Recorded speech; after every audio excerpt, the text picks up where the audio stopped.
다 같이 묵도하심으로 수요 예배를 함께 드리겠습니다.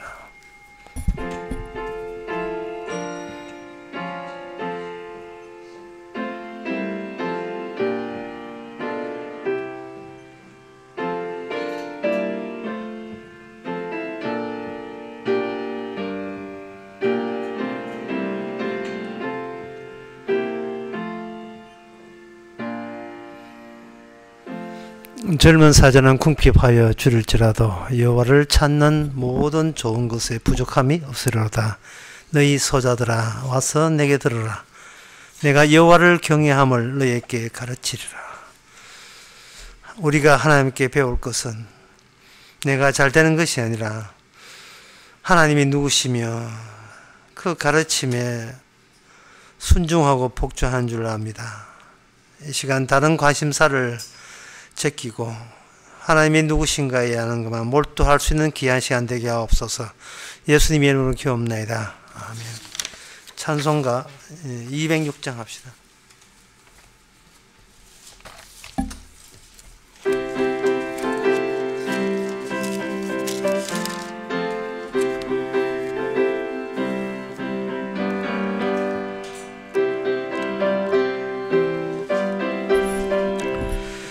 오랫동안 모든 죄 가운데 빠져 더럽기가 한량없던 우리들 아무 공로 없이 구원함을 얻어 하나님의 자녀 지금 되었네.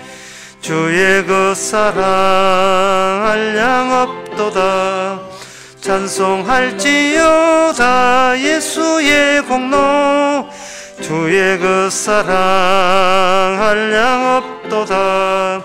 찬송할지어다 예수의 공로 주의 보혈로서 정결하게 씻어 죄악에서 떠난 몸이 되었고 세상 근심 구름 간 곳 없어지니 하나님의 자치 영화롭도다.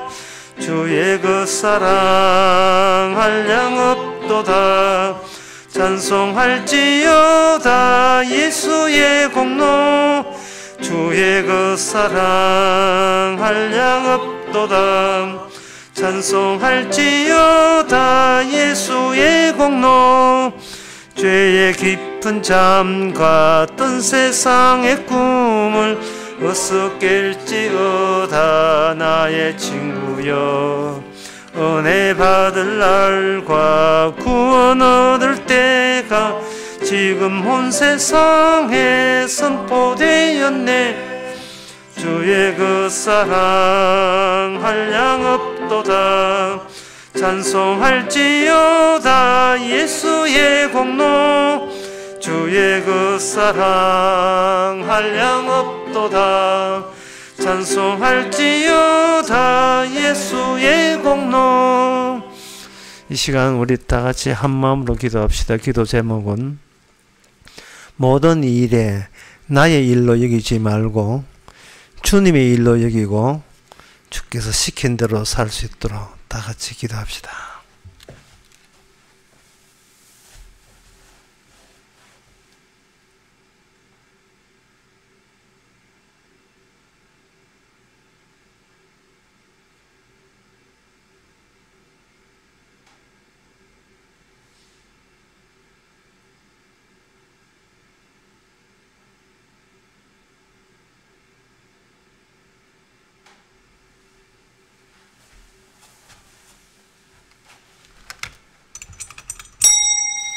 하나님의 아버지, 어느 것 하나 나의 일은 하나도 없고 다 주의 일인데 우리가 괜히 고민하고 염려하고 걱정하고 또는 교만하고 이 모든 것이 주의 일이 아니고 나의 일로 전환될 때 생기는 현상인 줄로 압니다. 사서 고생하지 말고 마음 걱정하지 말고 도로 주의 일을 주의 일로 되돌릴 수 있는 저희들 마음가짐이 되게 하여 주시옵소서. 예수님의 이름으로 기도옵나이다. 아멘.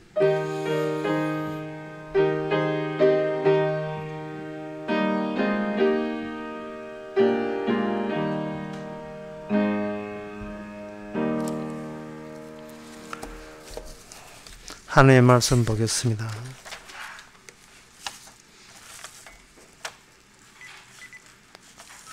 하나님의 말씀은 스바냐 1장 11절에서 13절까지입니다.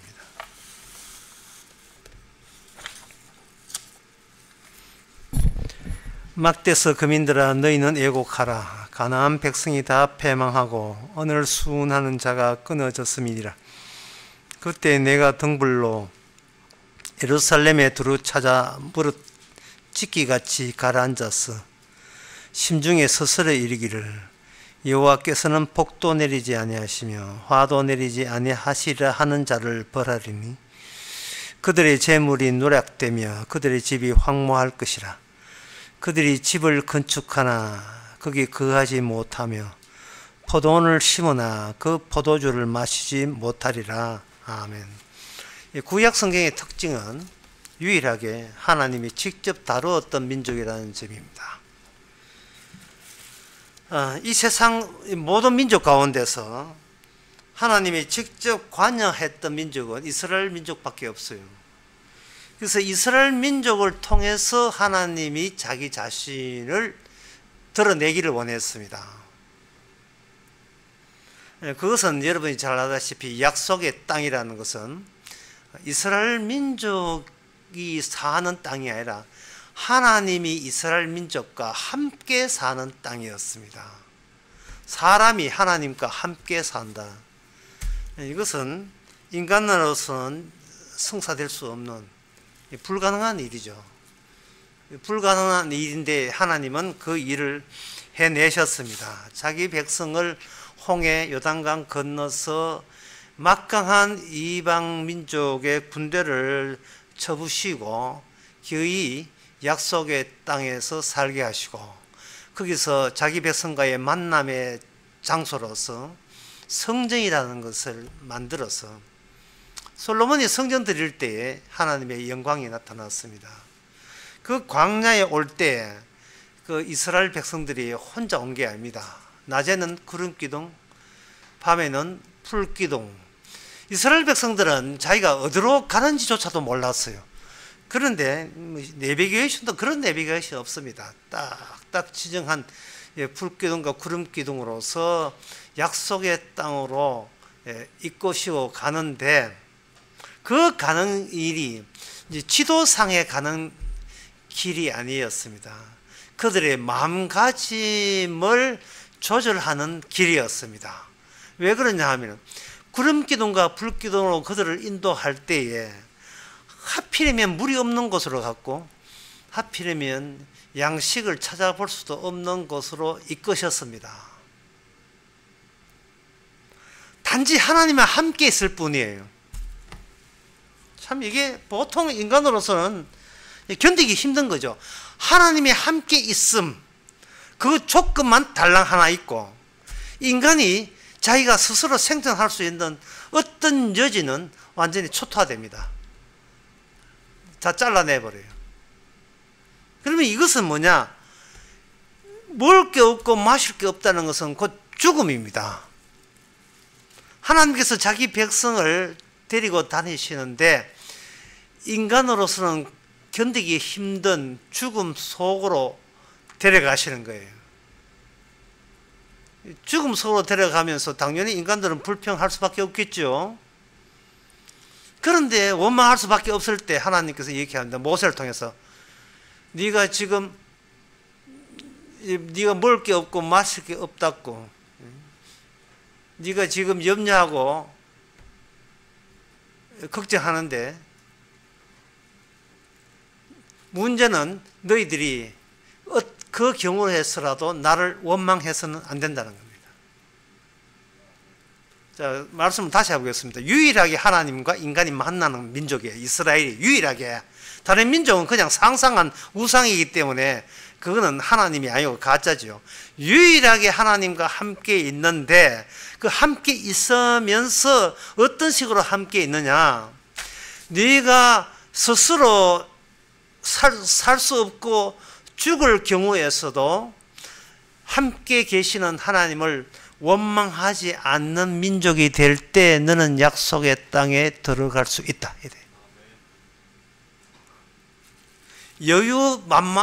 그 인간들이 원하는 걸 다 제공하고 좋은 거 다 주면서 너 나랑 같이 살자가 아니라 반드시 무엇을 거쳐야 되느냐 하면은 함께 있는 하나님을 인간이라면 누구나 원망할 수밖에 없는 지경으로 몰아세워 놓고 원망하지 말라는 조건을 인간에게 요청하시는 하나님이 진짜 하나님이십니다.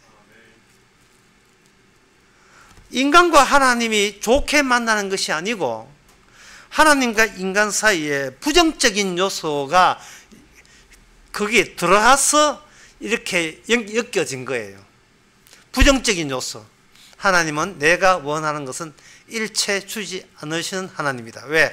내가 원하는 것은 내가 생존하고 존재하기 필요한 것들만 내가 원하기 때문에 그것을 하나님께서는 일체 주지 않아야 하므로 그 다음에 나오는 말이 뭐냐? 우리 입에서 함께 있는 하나님에 대한 태도는 오직 원망과 불평 외에는 아무것도 내게서 나올 게 없다. 결국 하나님과 이스라엘을 만나면 뭐냐 하면 네 속에 있는 것을 내가 강제로 끄집어낼 거야 라는 작업이 되는 환경적으로 이끌어 가신 거예요. 하나님이 좋습니다, 감사합니다, 고맙습니다 다 삭제. 그거 다 빼. 그건 다 가짜니까. 그러면서 뭐라 그래요? 백성들이 10번이나 민수기에 보면 10번이나 하나님을 싫어하거든요. 배반하거든요. 이럴 것 같으면 하나님 믿지 않겠습니다. 예. 이럴 것 같으면 우리는 하나님의 말에 따르지 않겠습니다. 그것도 10번씩이나. 그렇게 할 때 비로소 하나님께서 인간을 만난 속의 그 취지를 드디어 완성시키는 거예요. 나는 이런 하나님을 절대로 믿지 않겠습니다 라는 그러한 고백이 나올 때 네가 바로 제대로 된 하나님과 함께 있는 줄 알아야 돼.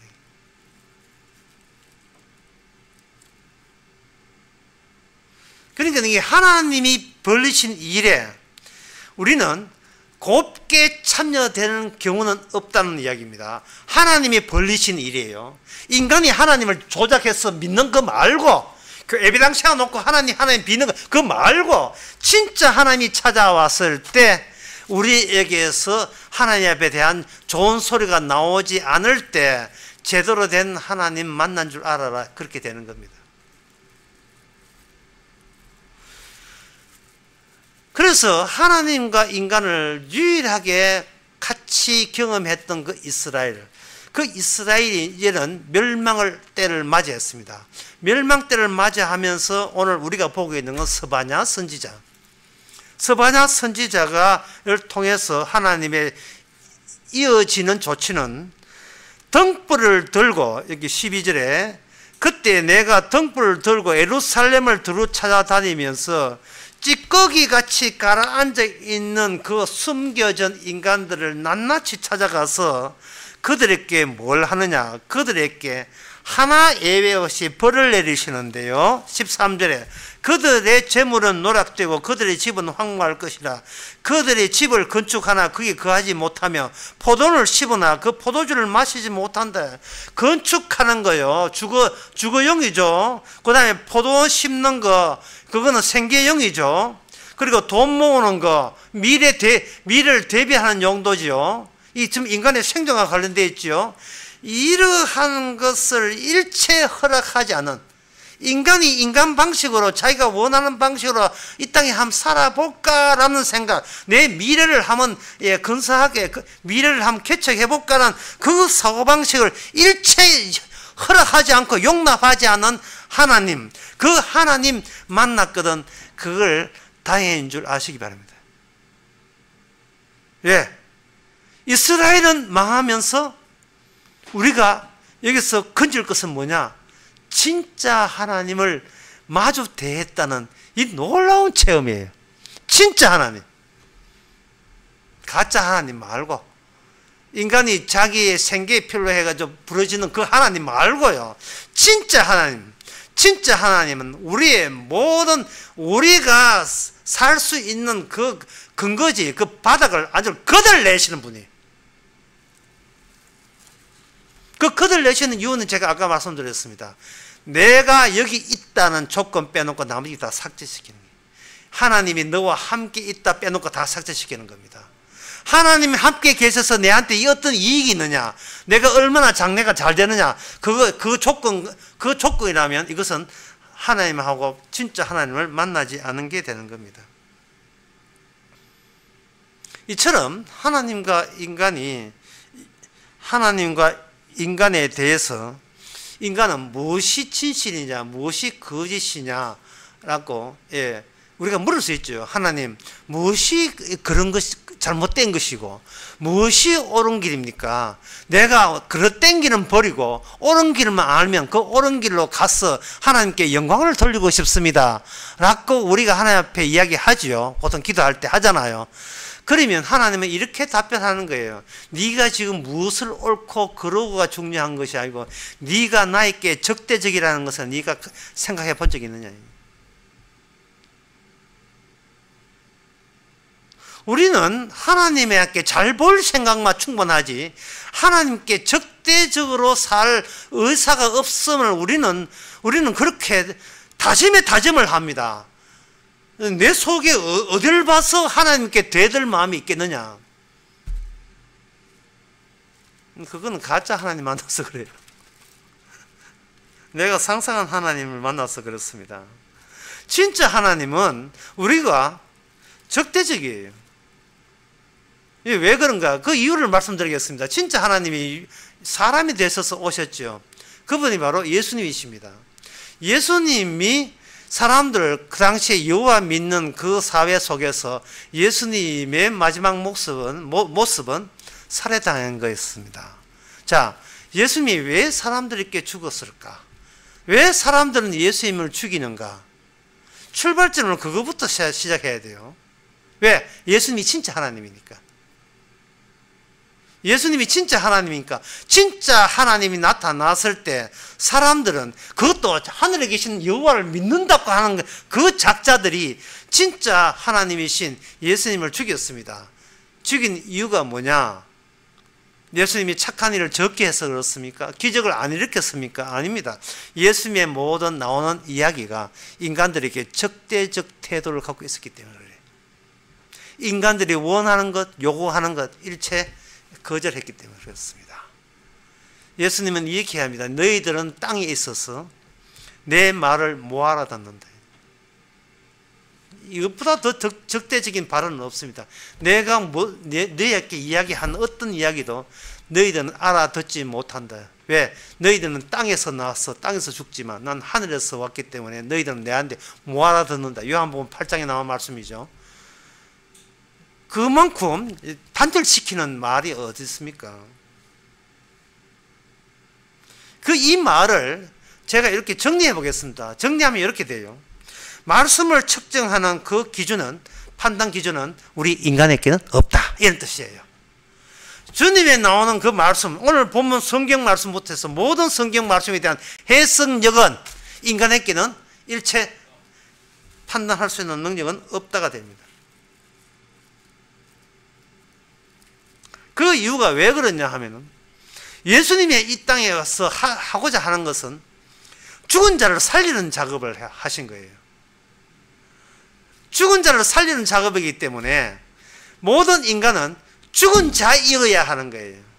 그러면 성경에서 죽었다는 말은 뭐냐 하면은 이게 숨이 안 쉰다든지 뭐 이렇게 혈압이 가빠른다든지 심장이 정지될 상태다, 그걸 죽은 걸 보지 않아요. 성경에서 죽는다는 것은 하나님과 인간과 끊어진 상태를 죽은 것이라고 이야기하는 겁니다.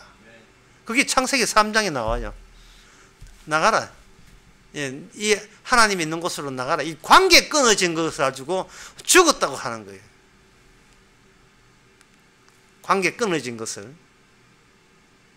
따라서 이 땅에 사는 모든 아담의 족속들은 태어나면서 죽음이 무엇인가를 보여주기 위해서 계속 태어나고 결국은 늙어 죽고 그런 겁니다.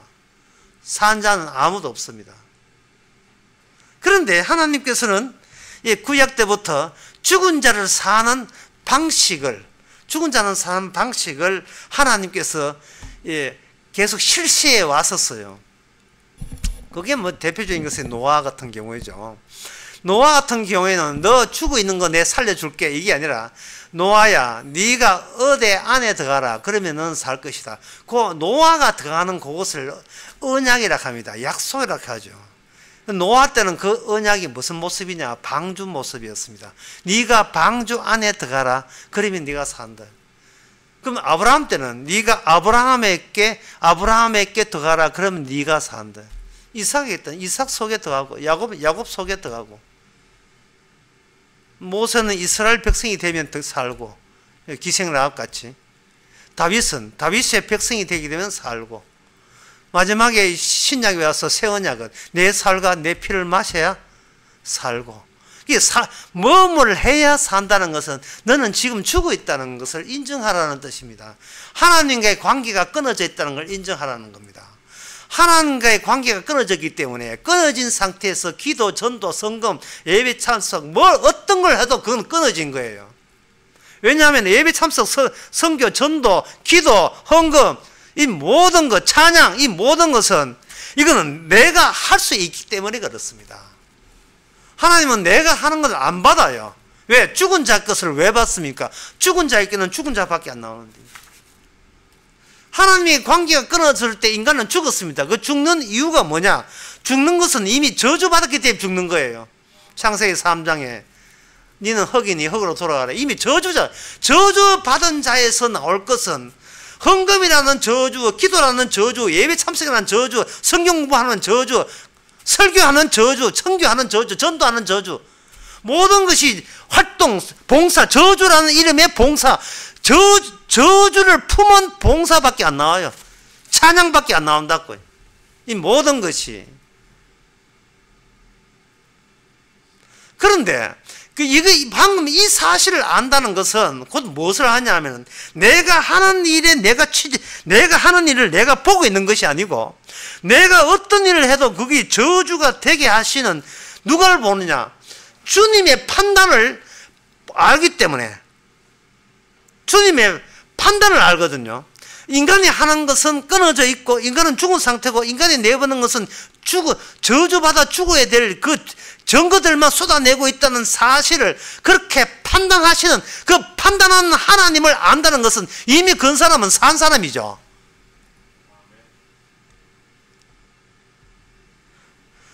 하나님께서 이스라엘을 유일하게 민족 이스라엘을 만나서 오늘같이 이런 심판을 내리시는 것은, 그들이 이스라엘이 심판받았다, 우리는 손해봤다 이렇게 생각하지 마시고, 우리는 완전히 엉망되었다 이렇게 슬퍼할 게 아니라 오히려 복인 줄 알고 기뻐해야 돼. 왜? 진단을 아니까. 내가 나를 내리는 진단 말고 직접 진짜로 찾아오시는 하나님이 선지자를 통해서 또는 예수님을 통해서 내린 그 진단하시는 진짜 하나님의 진단을 접수했다는 이것이 바로 복이 되는 거예요. 이게 몰랐던 하나님을 제대로 알게 되었다는 거. 그러기에 내가 죽어도 상관없고 망해도 상관없어요. 왜? 진짜 하나님이 누구신지를 아는 계기와 기회를 얻었기 때문에 그래요. 망하면서 감사하는 거죠. 아, 진짜 하나님이 이런 분이었구나. 그래서 광야 때 이스라엘이 그토록 하나님과 함께 있으면서 원망을 10번이나 원망했던 이유를 기제서 아는 거예요. 하나님이 인간이 요구하는 걸 일체 들어주지 않는다는 거. 인간의 기도를 들어주지 않는 하나님이 이걸 안다는 게 이게 얼마나 큰 복이냐. 내 기도를 들어주지 않는다는 게 얼마나 큰 복이냐. 이게 복이잖아요. 이게 지금 내만 복인 거야.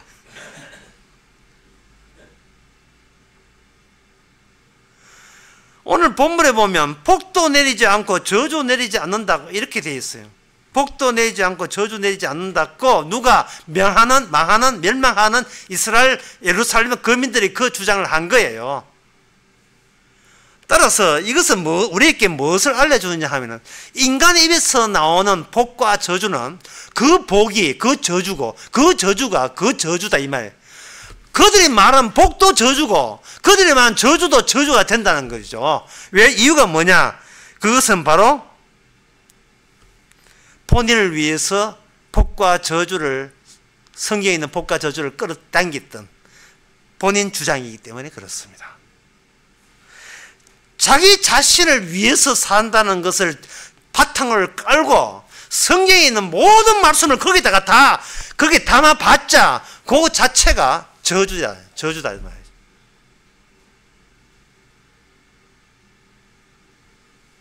복과 저주는 그 판단, 그 기준은 인간에게 나오는 것은 이거는 다 무효입니다. 안 받습니다. 인간의 복과 저주는 어떤 기준에서 나오는가?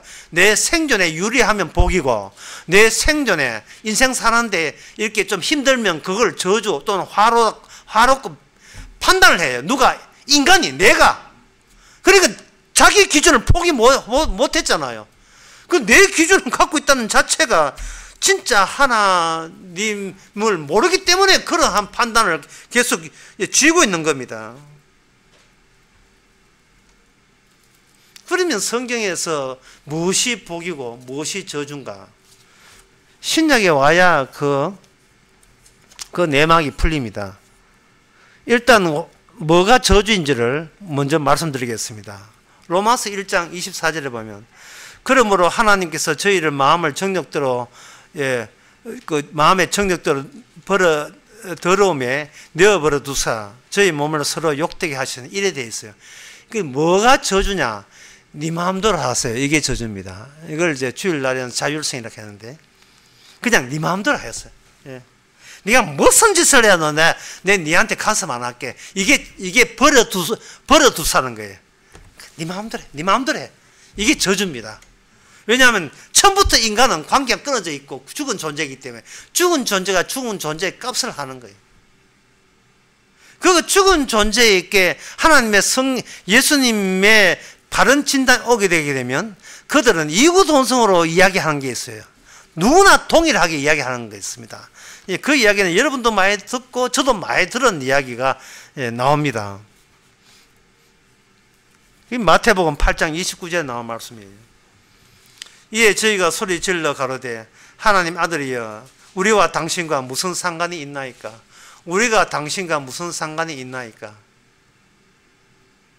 여러분들은 이 이야기를 지금껏 들어오셨고요. 앞으로 여러분들이 세상 하직할 때까지 계속해서 불신자한테, 복음 모르는 사람한테 이야기 들을 거예요. 엄청 듣습니다. 예를 들면 어떤 분이 이제 만약에 애니까 실제 있는 거 아니고, 만약에 예를 들어서 저한테 상담을 한다고 봅시다. 성경도 그런 상담이 많지만, 목사님, 우리 형이 아버지 유산을 다 가져갔습니다. 아버지 유산을 다 가가지고 분명히 군등하게 나눠야 되는데, 형이 지 좋은 땅 다 가져가고 나중에 좋은 땅, 내가 나머지 내 땅 아무것도 아닌데 나중에 내 땅 땅가 오니까 바꾸자. 이제 와서 내 맞이잖아. 네 동생들아, 내 땅, 너 땅가 올랐으니까 내 땅을 막 바꾸자. 이런 식으로 할 때 목사님은 어떻게 하면 좋겠습니까? 그럴 때 아까 했죠. 하나님과 이스라엘은 적대적이라고. 이 어리석은 자야, 내가 너희들 생계 문제나 생존 문제나 내가 하려고 내가 찾아왔는 줄 아느냐? 나는 너희들이 이미 죽었다고 여기고 그 죽은 자를 하나님 방식대로, 하나님 방식도 살리기 위해서 왔는데, 너희들은 네가 죽었다 생각 안 하고 살아있는 거 좀 더 윤택하고 행복하게 살기 위해서 너희들은 나를 지금 예수를 이용한다. 그렇게 그 사람에게 만약 제가 구박을 한다면, 그 형제간 땅 문제하고 내가 거기에 대해서 왜 성경적 조언을 해야 됩니까? 하면, 그 복음을 모르는 사람이 뭐라 합니까? 그 예수하고 내하고 무슨 상관이 있습니까? 제대로 진짜 자기의 본색을 탁 튀어나오는 거예요. 본색을. 목사님, 내 아들이 군에 갔는데 내 몸이 약해가지고 전방 가서 고생하면 안 돼. 후방에 어떻게 빠지려고 하면 얼마나 기도를 해야 되고 어떤 기도를 해야 되고, 예? 어떻게 봉사해야 우리 아들 편하게 군대 생활을 하겠습니까? 그러면 제가 이미 죽은 예, 죽은 전방 가서 죽거나 후방 가서 죽거나 마찬가지입니다. 이렇게 하면 그쳐서 그러면 예수님이 그런 분입니까? 예, 예수님이 그렇게 이야기했어요.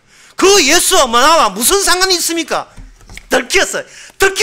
진짜 정말 당신 마음속에 교회에 나와서 예수를 믿어도 예수와 아무 상관없다는 것을 완전히 그때 팍 티가 팍 나쁜 거예요. 티가 확 나버린 거예요.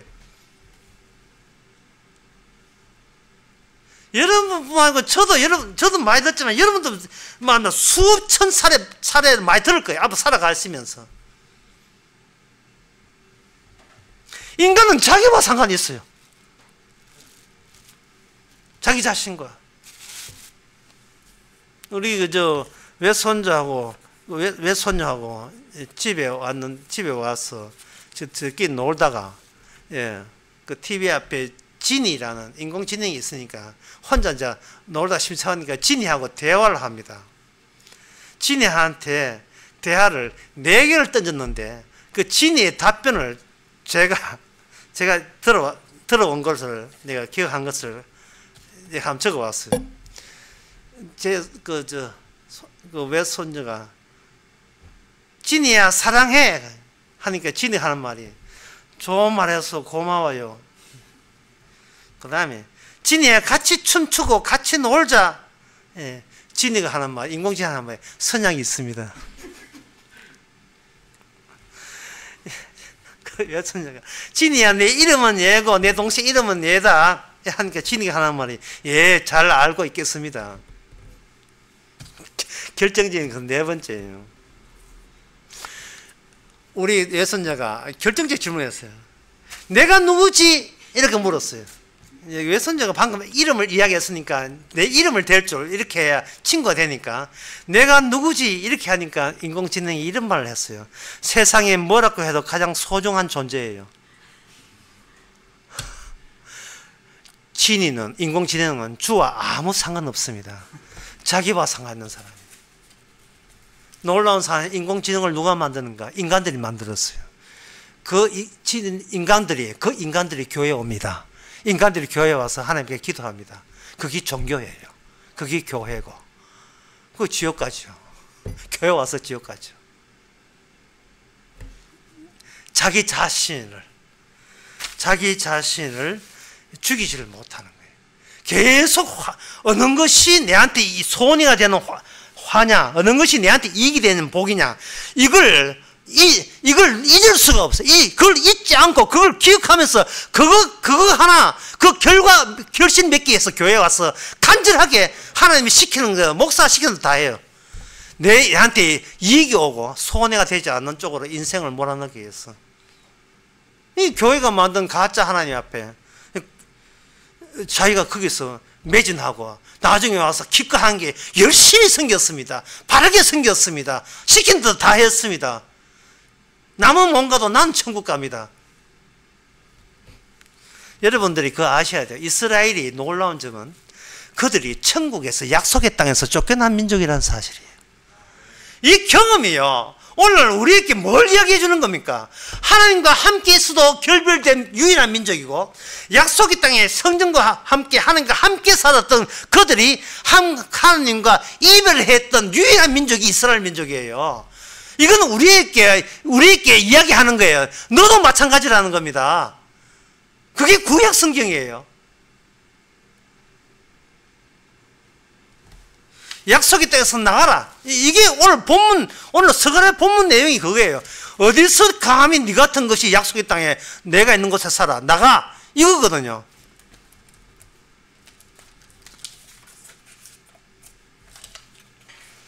지금 제가 지금까지 이야기하는 것은 하나님께서 인간을 계속 저주로 굳힌다는 이야기만 했어요. 그냥 지금 무슨 이야기를 안 했냐 하면은, 그런 저주로 굳힐 수밖에 없는, 그것밖에 못하고 할 수 있는 그밖에 없는 인간을 하나님은 어떻게 그런 인간을 천국 백성을 만드는가, 그 이야기를 지금부터 제가 해드리고 싶어요. 인간은 자기 위주니까요. 자기를 못 떠납니다. 모든 복과 화를 본인이 결정해요. 본인이. 왜? 자기가 가장 소중하니까.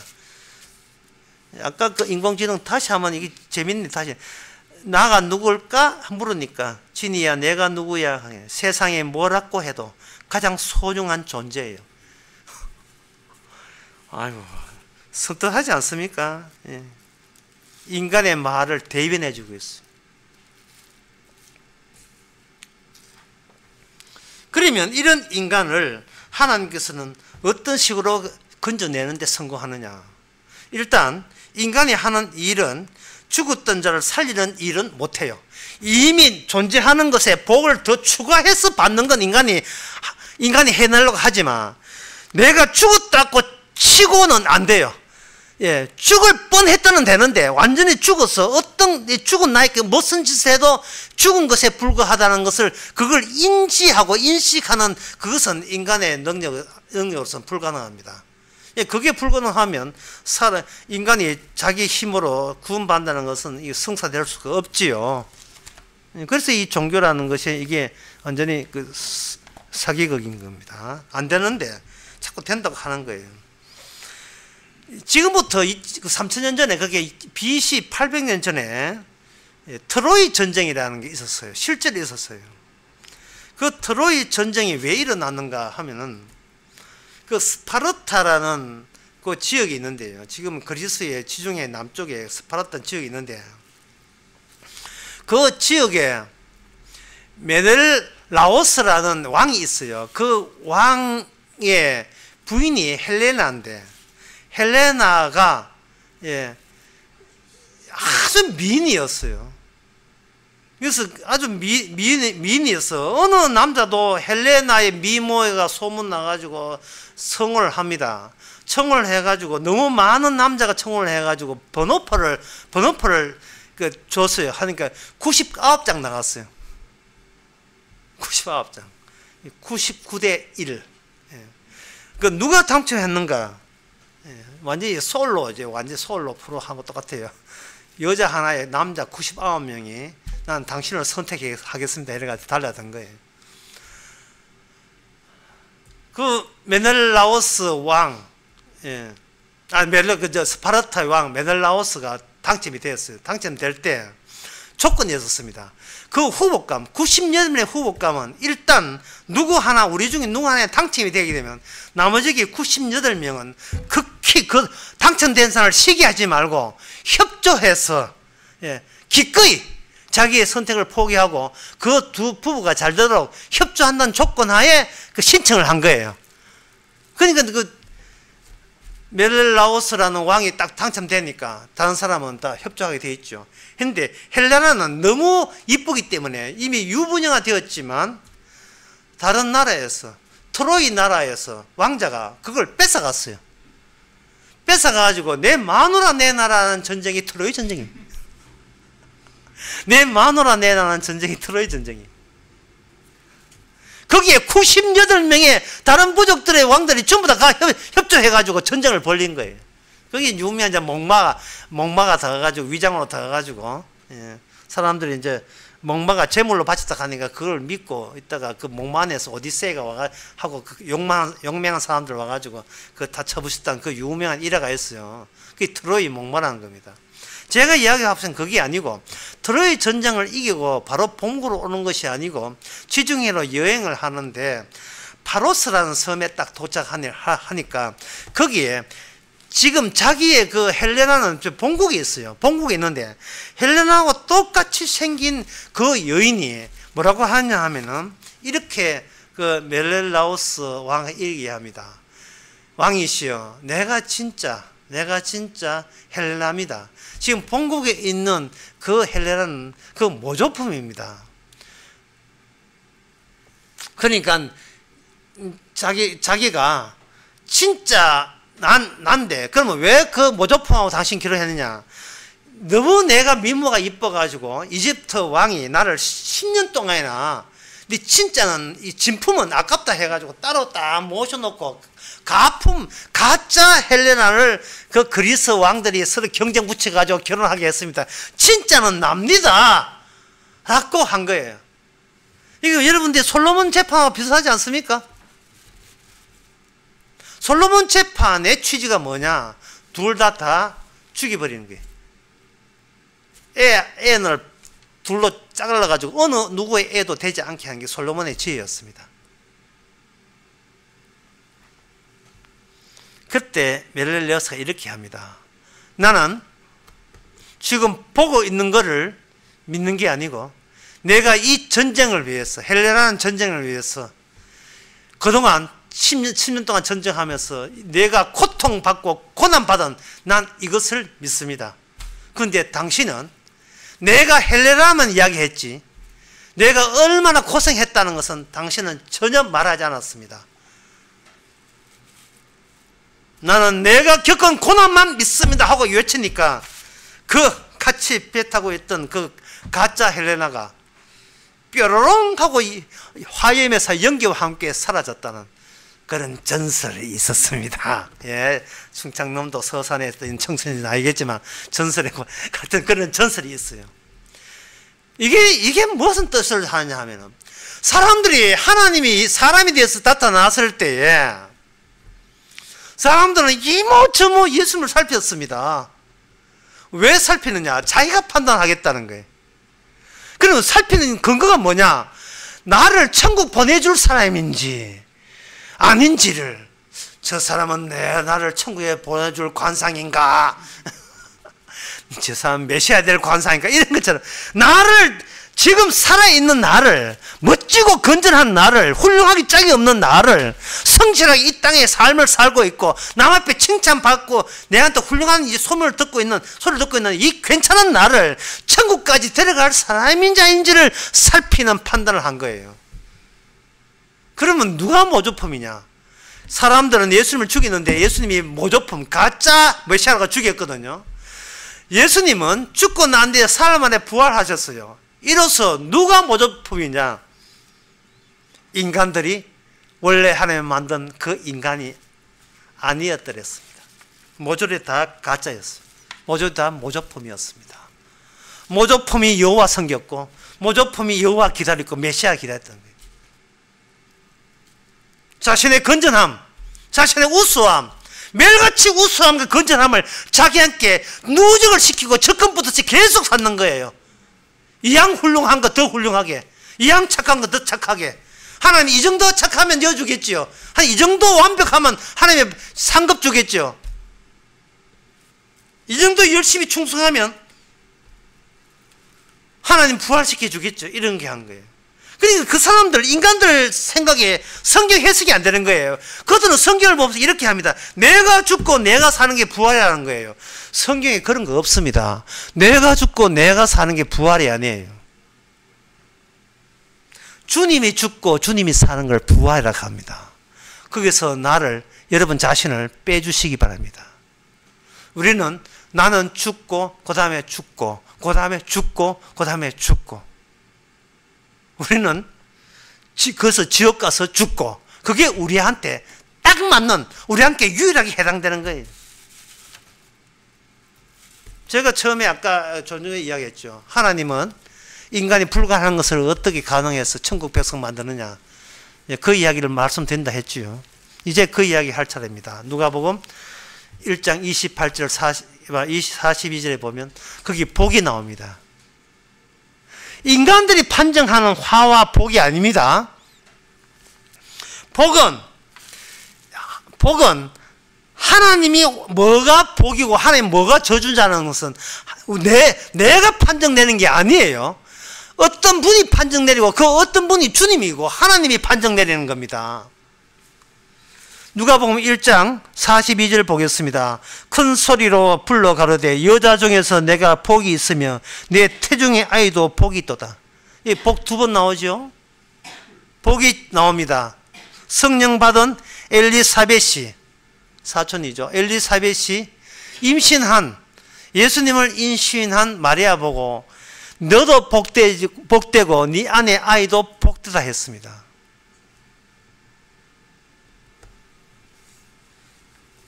이거는 무엇을 뜻하느냐 하면은, 인간이 단독으로 존재하게 되면 이거는 어떤 경우라도 복에 들어갈 수가 없다는 거예요. 그러니까 복이라는 것은 내 안에 아기 울음소리가 들려야 돼요. 내 안에서 아기 예수님의 소리가 들리는 거예요. 나는 예수님을 잉태하는 하나의 임산부에 지나지 않는 거예요. 내가 복된 게 아니고 복이 안에 들어있으니까 저절로 내가 복된 사람이 되어버리는 겁니다. 그 복된 분과 함께 같은, 거기 신체는 하나인데 두 인격체가 같이 들어있죠. 두 개의 인격체가 1인데 2가 들어있어요. 그런데 예수님이 가시는 코스가 어느 코스냐? 좁은 길이에요. 가시는 코스가 죄를 대신 안고 죽으러 가는 길입니다. 그러면 여기서 또 추가해서 복이 뭐냐에 대해서 내용을 추가할 수 있어요. 복이 뭐냐? 첫 번째는 예수님을 임신한 거 복이다. 그 다음에 또 복이 뭐냐? 예수님과 함께 고난의 길을 가는 거 복이다. 세 번째, 복이 뭐냐? 그리스도와 함께 죽는 게 복이다. 복이 뭐냐? 나를 죽였던 그분이 부활함으로써 같이 부활되는 게 복이다. 이게 복이에요. 아들이 없는 것은 저주고 아들이 있는 것은 복이다. 이게 성경에서 말하는 복입니다.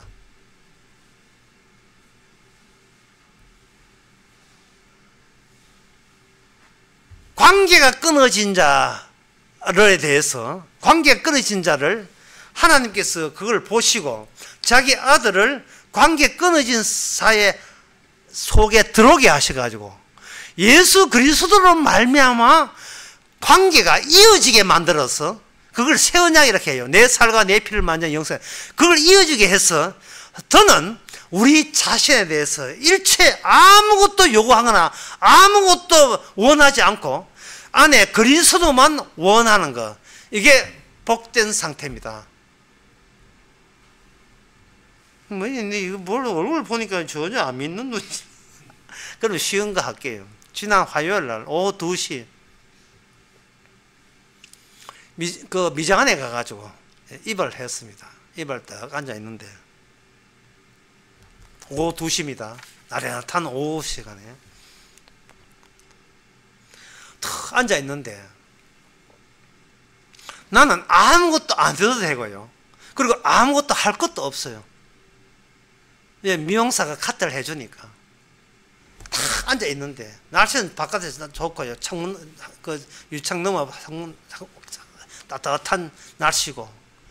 그래서 이래서 내가 이런 호사를 누려도 되나 생각해. 내가 아무것도 생각 안 해도 되고 아무것도 안 해도 되고 또 아무것도 할 필요도 없고, 그거 7분 걸렸습니다. 깎는데 7분 걸렸어요. 머리 감는데 5분 걸리고 돈 넣는데 2분 걸려가지고 총 15분 걸렸습니다.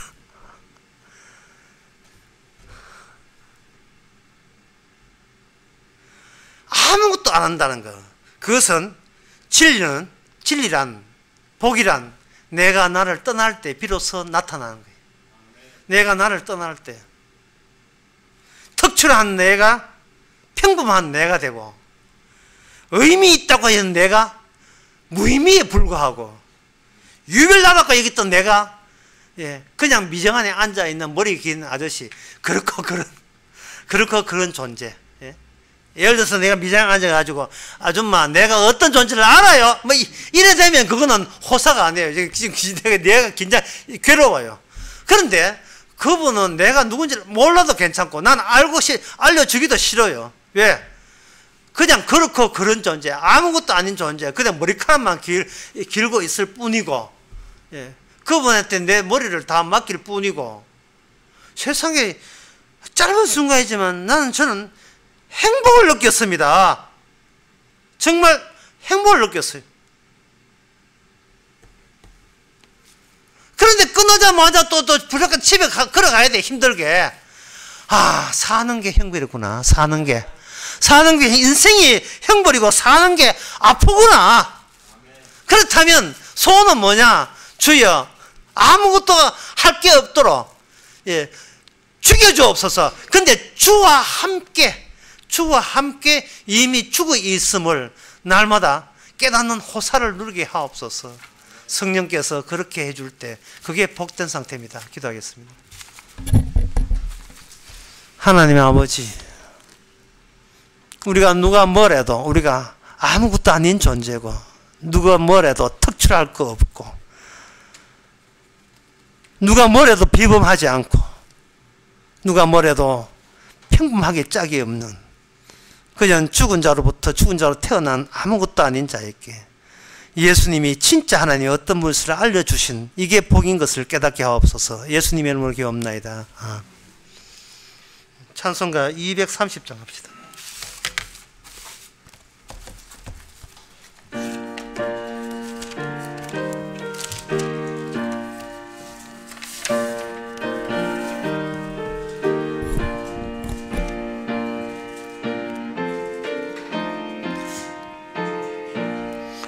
저 배는 고향집 날마다 가까워 내 갈 길 멀지 않으니 전보다 가깝다.